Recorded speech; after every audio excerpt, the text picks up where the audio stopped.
Okay, I'm back up, made it. That road has so many deactivation ditches across it, just drives you frickin' crazy. Old deactivated logging road. So maybe I'll do this first. I'll head up into that timber first. Maybe put the camera down right here where I was sitting reading. Same camera I used to videotape up in the corner. Almost looks like the shadow's still there. I don't know, whatever. Here's what it is. I'm gonna hike up there for a comparison. Why, I don't know. But I'll switch the camera around here right now, level it up.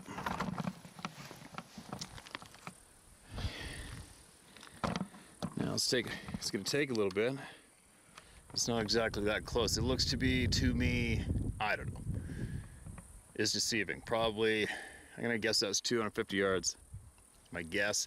It's the only chance I have to do this. So if the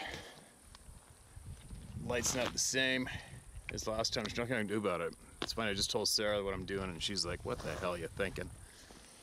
So let me rip up there and I'll come back and then I'll do some email shares, all right?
All right, there you go, I did it. It looks to be that shadow, it might still be there, I don't know, it's hard for me to tell right now. It looks familiar, but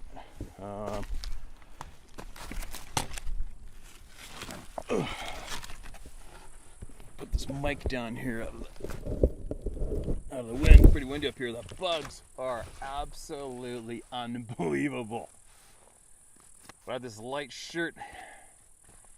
Where I get this? I got this at the wild turkey hunting competition in Kansas, Lacine, Kansas, and it's very light and it's not penetrable for these mosquitoes. And I got my light, apparently called No Tear hunting pants. I put those on even though it's hot, quite hot. And I sprayed down, so I'm good. They're just clouded around looking for a meal. It's unbelievable how many are here. But anyway, so there you go. I walked over there. I can see where I went. I might have had to have gone to the left. Because once I don't have anybody right here to direct me left, right, to get to exactly where that spot is, because everything changes once you get there, right? But anyway, I'm sure the people who are into it are going to have a heyday playing with it. Am I concerned about it? Honestly, no. I'm just not, all right?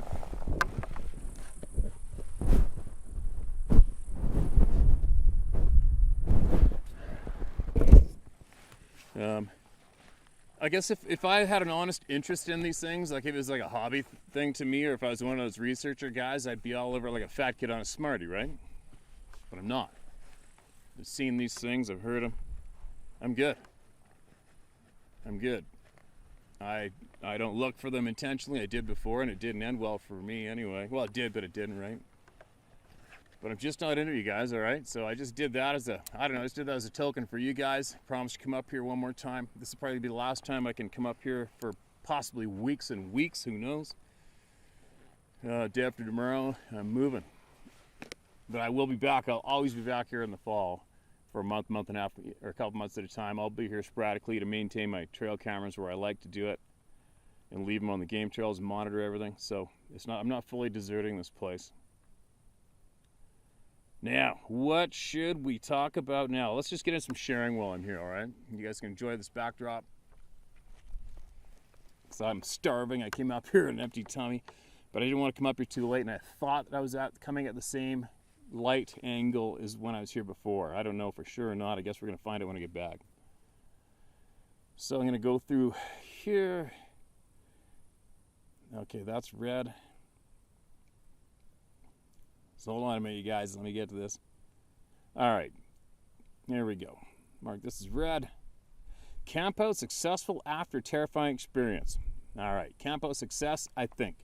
Hey, Stephen, thank you. You can use my names. I'm not running for public office in politics. Perhaps I should, as many engineers understand greenhouse gases and the limitations of solar and wind, but I digress. I love the stories, and they have given me courage. You read my story about 7 or 8 months ago, a synopsis of several experiences, including a sighting titled Eastern Washington Sasquatch Experience. At the end of that article, I mentioned how reluctant I was to go camping again due to the unreal fear and certainty that one was in my camp that July 2018. While I still hike, head, and senses on a swivel, I haven't camped again until recently with another buddy. But before I continue, allow me to get folks caught up on the most recent experiences of we retired engineers in Eastern Washington. These bugs are going up my nose. One of ours camped along the Selway River in Idaho in 2019. 4 distinct whistles that came towards and into his camp and finished with a growl. He lost a lot of sleep that night and now owns a cannon classified as a handgun. Another buddy had a sighting in February 2021 while solo duck hunting, jump shooting ducks along the Walla Walla River. He looked upriver to see an upright being of all black color almost 300 yards away, knee-deep in the river, crouched and peering into the river. It turned towards him, appeared to see him, and drifted back into the woods. The river is too high and swift for any human. The figure was taller and thicker than a human. Later investigation found what appears to be an old shelter covered in foliage, but internally supported by 2 vertical posts. It is near that river. It is certainly not a hunting blind, but was built with intelligence, i.e. vertical posts placed structurally. And now for the update of June 2021. My Selway buddy and I went mushroom hunting last month in Eastern Washington. I had mentally prepared myself for the last 3 years to camp out again, attempt communication and not panic. I reasoned that there is no known Sasquatch violence in the area and they could dispatch me if they wish. I was more in hope that I would have a restful sleep and the 2018 experience was a complete anomaly. And behind me, weather was rough, high winds and rain moving in on this high bench. Nighttime temperature was expected to be near freezing. But we found a level spot. Very near was a deep canyon into the Tucanon River drainage. We were the only two up there. Due to high winds, we camped away from the tall trees. My buddy's pickup upwind to my two-man tent. He slept in the truck bed under a camper shell or canopy. He left a cab window open for air. We surrounded the camp with trail cameras. I settled into my tent, up a few times that night to relieve myself. The trail cam caught part of that activity. My CPAP machine was powered by a deep cycle battery. It should have lasted me 2 to 3 days. At about 12:30 or 12:45, I was awakened by a single loud whistle, upwind and at the edge of the canyon below. It sounded like one whistling for his dog. I thought, oh crap, here we go again. I calmed and said, caution that I have 2 guns in the tent with me. Bullpup semi-auto shotgun and a .44 mag. I will not harm you. If you wish to communicate in a friendly way, I'm open to that. If not, please leave me be. I'd like to get some sleep. Sleep is always precious with one sleep. Sleep is always precious with one with sleep apnea. A wave of energy went through me, all hair standing on end. I truly believed in no harm based on my 28 experience. I remembered very little after that attempt to communicate. I do remember the wave went through me 2 more times that night, and during one of them, I felt I was floating and then softly placed back onto my cot. Remember, I was attached to my CPAP mask. Sometime in the night, my deep cycle battery died. At early dawn, I heard a croaking growl twice just outside my tent above my head. I asked it to leave me alone as I needed my sleep. The croaking stopped. Aftermath, we found no tracks in the morning. The one trail cam pointing toward the sound of the whistle stopped functioning at about the same time as the whistle was heard. 7 of its 8 batteries were dead. They were new just a day before, but admittedly, I took a lot of pics and videos due to the wind. But why was one battery good? My buddy confirmed he too heard the whistle but was not impacted any further. And I successfully camped for the first time in 3 years, sort of. I do plan to do again. I do plan to go again, encouraged with the prospect of no harm and another learning experience. But I do think I might have been tagged, or perhaps I'm more sensitive as some have suggested. There seemed to be no communications with me that I recollect. A few weeks later, my Selway buddy was hunting mushrooms alone in a nearby area when a large rock came crashing through the trees very near him. He knew there was no one uphill and shouted loudly, WTF. Rocks are scarce in that area and the rock throwing ceased.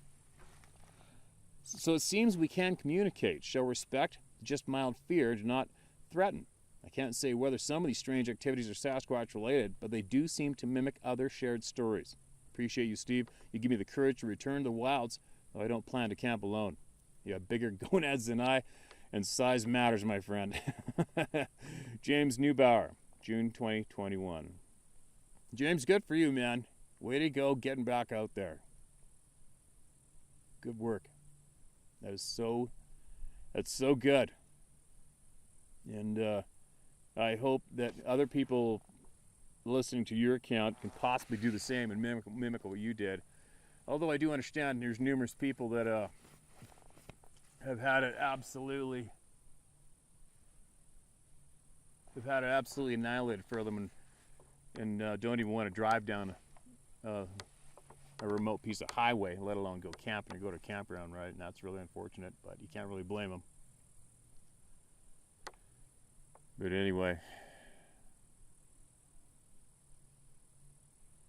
I remember one time I came up here last year to film right from here, and I was filming away for a while. I think I was here for over an hour.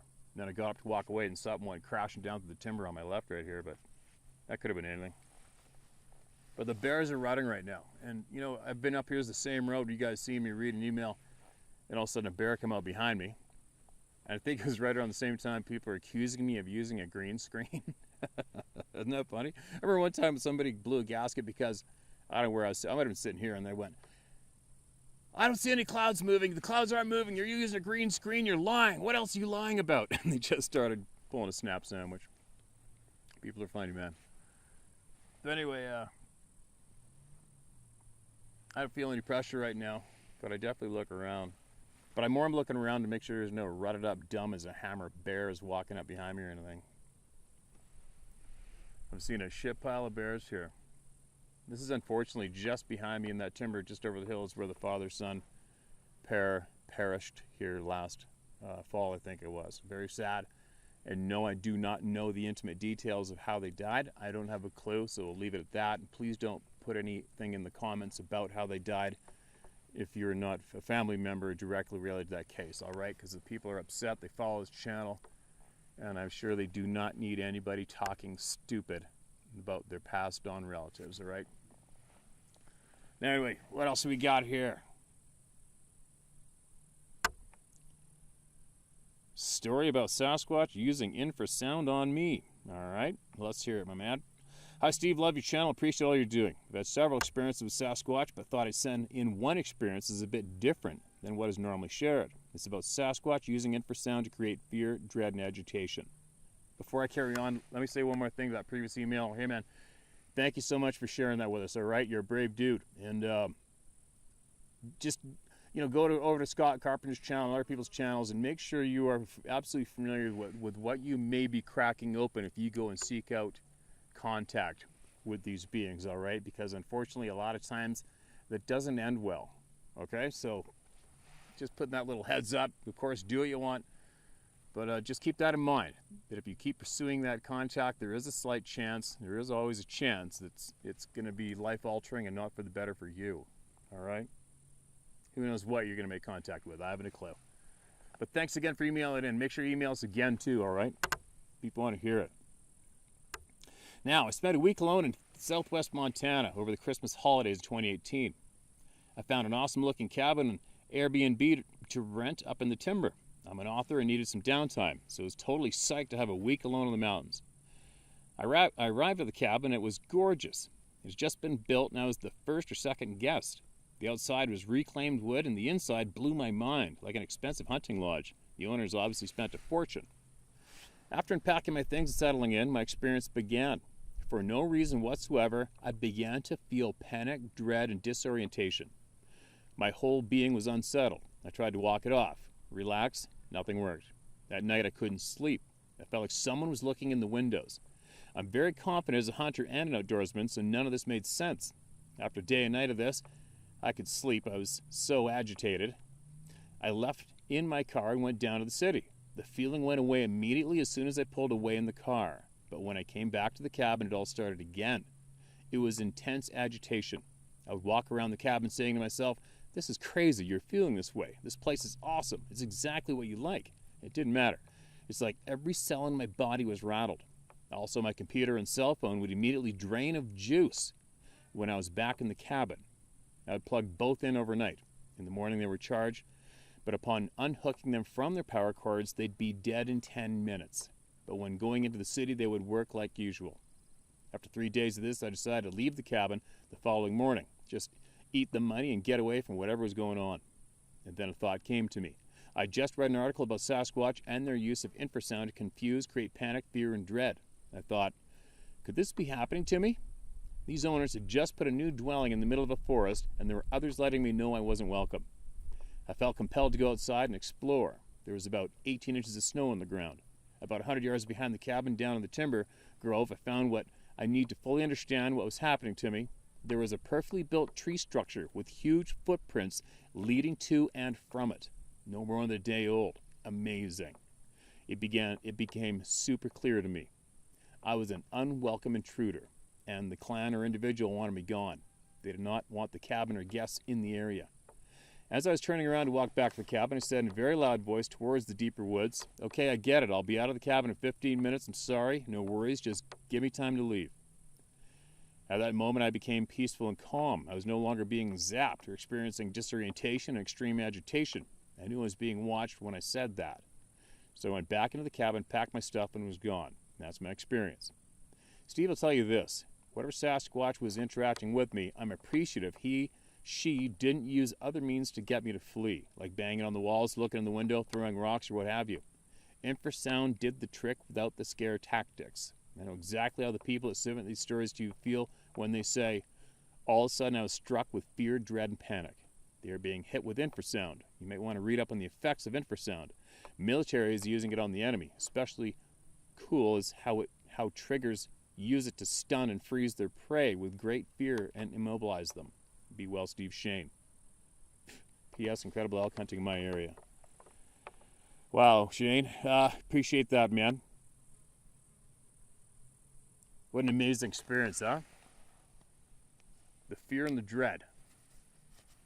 Wouldn't that be weird if all of a sudden I got that absolute fear and dread and we caught it on video? Like I've done hundreds of these now. And what have I done? 2? I can't remember. I think I got 2 videos for sure. I felt uneasy. One time I left, I think, right? I don't know if there's another one. But that one on Vancouver Island, when I was sitting on the log and I'm like, I'm out of here, man. I wasn't feeling dread, but the hair on my neck was standing up and everything went dead silent. Like absolutely dead silent. And I felt absolutely uncomfortable. But I didn't hit terror, dread, I'm gonna die status. I just felt uncomfortable, but I think I'm certain I'm in a little more in tune with my senses than your average person, only due to me exercising my senses alone in these mountains for how many years? How many weeks and months at a time a year? So maybe I picked up on it a little sooner and maybe it's possibly going to snowball into absolute dread, I don't know. But the infrasound, I don't know. The infrasound thing, I haven't experienced it that I know of. A lot of people claim infrasound. I do believe infrasound is a real item, but it would be pretty hard to convince me that infrasound drains batteries. That would be a tough sell to me.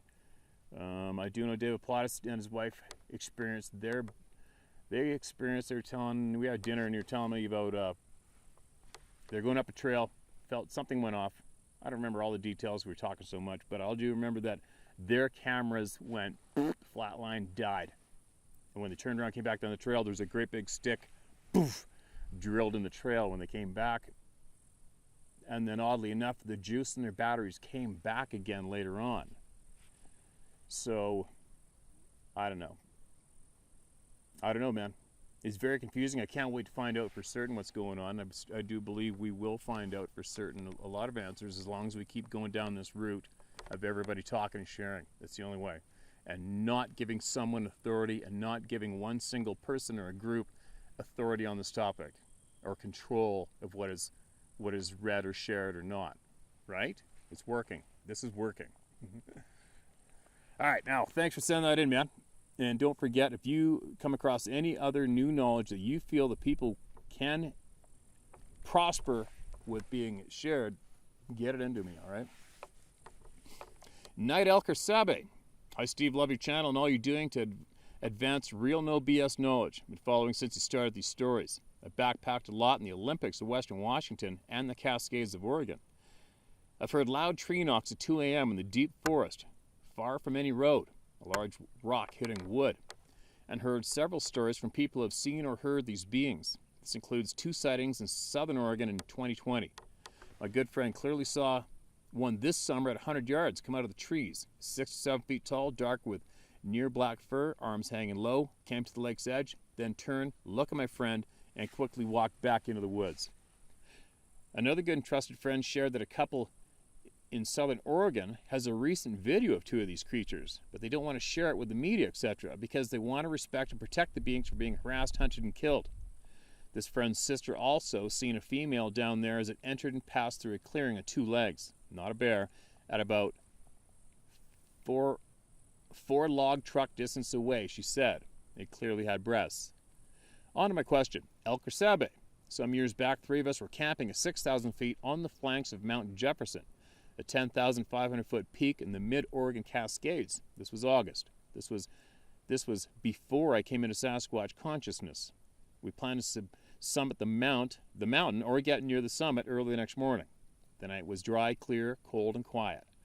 We were camped in a sparse forest of pine and juniper at the edge of an alpine ridge. About 3 a.m., we woke up to the sound of something stomping the ground in the distance. As it got closer, coming up the ridge to us, say 30 yards, you could hear twigs breaking or small branches at the sound of heavy breathing. As it got closer, the ground started to shake with every stomp. The heaving, breathing, or snorting or grunting of air was loud, and you could tell it was a very large and heavy animal. It slowly came near a tent about 15 to 20 yards away. We lay there and listened, not scared but wary. I remember thinking, that's a big bull elk, and we've camped too close to its trail. In the next minute, it seemed to pass near the tent, then curve away, 15 yards, 20 yards, 25 yards, stomping, snorting, cracking twigs or small branches, and then was gone. I fell back to sleep, and so did the others. Steve, we had bushwhacked high up to get up there to do the bivouac, and we're several miles off trail from the Pacific Crest Trail. Behavior-wise, what do you think? Large pissed-off elk, sabe, or something else? Thanks again, John N. in Portland, Oregon. What do I think? I think I have obviously been camped around big game for numerous years, various situations, right? I've backpacked in, I've had horses tied up, bounced around the bush on bells at night, cabins, slept on the ground. I've slept on the bare ground numerous times. I've slept around elk, I've slept around moose. As an example, what do game animals do? Especially if the animals are hunted around there. Prey animals do not torment predators in the dark. They just don't. As an example, one time a buddy of mine from Alabama, we were on a fly-in hunt for stone sheep up near, we were about 150 miles east of Dease Lake, dropped off in a very remote place in a small lake. We were camped in the timber about 20 yards away from the lake shore and the game trail on the lake, maybe 15, 20 yards. And you could hear the moose coming in the lake. Kabloosh, kabloosh, kabloosh. There's no wind. And the sound was so crisp. And it's just pitch black and you're laying in your tent and he's coming up the lake. I mean, right beside the tent.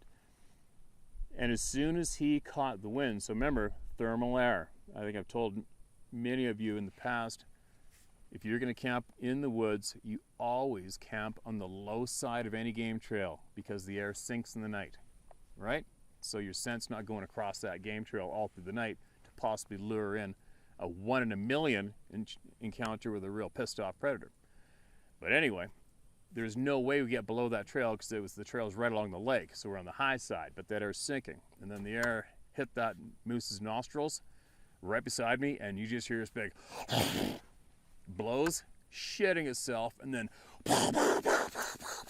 just 4 legs ripping through that lake in the water. It's so loud.